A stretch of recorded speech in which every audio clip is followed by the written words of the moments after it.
Un jour, j'étais dans le train, j'étais dans un wagon où c'était pas prévu, dans lequel c'était pas prévu que je monte. Et en cherchant une place, j'ai vu une femme magnifique, donc je me suis dit, je m'assieds en face d'elle.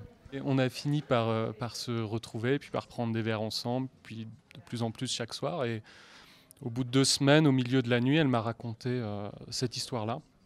Ça a duré le temps d'un film, le temps qu'elle me la raconte. Et c'est une histoire qui m'a bouleversé, qui me racontait aussi des choses très contradictoires, qui éveillait des choses paradoxales chez moi. Et donc voilà, je me suis dit, je vais la re-raconter. Puis après, il y a eu un travail de fiction, donc c'est pas 100% vrai, mais le cœur de l'histoire l'est. Ce qui m'a séduit, c'est son côté petite boule d'énergie, en fait, boulet de canon. Et puis cette fille qui est un peu prise au propre piège de sa propre énergie, en fait. Je pense qu'elle n'a pas profondément, même si justement qu'elle est très directe, que c'est une fonceuse, profondément, elle n'a pas confiance en elle et en sa capacité à aimer et peut-être à être aimée aussi. En tout cas, c'est ce que je me suis raconté. Alors Paul Ami, moi je peux dire qu'en tout cas son nom, la traduction de son nom en mandarin nous a tous beaucoup étonnés. C'est océan silencieux en fait. On a un doute si c'est océan Silencieux silencieux ou lumineux. Océan lumineux.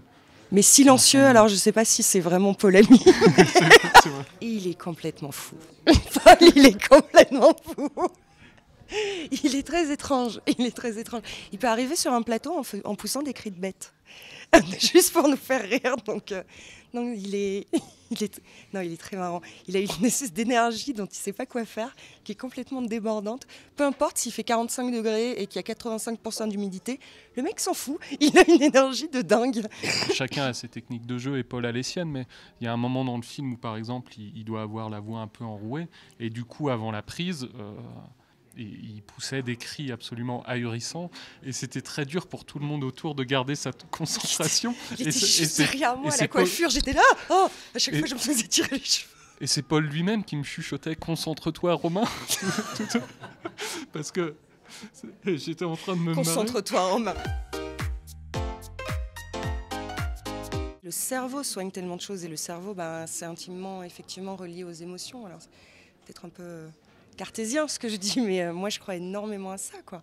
Je pense que l'énergie en fait du cerveau, on se rend pas compte en fait tout ce que ça peut soigner et l'amour là-dedans ça bouscule tout et vraiment je crois qu'il y a des miracles, pas que des miracles médicaux, mais il y a pas mal de miracles médicaux quand on cherche. Ski, fromage et paillettes. Soleil, ski, cinéma. Moi je suis très raclette. Je suis très fondue aussi, ceci dit. Fondu. Ouais. Je suis très les arcs, quoi.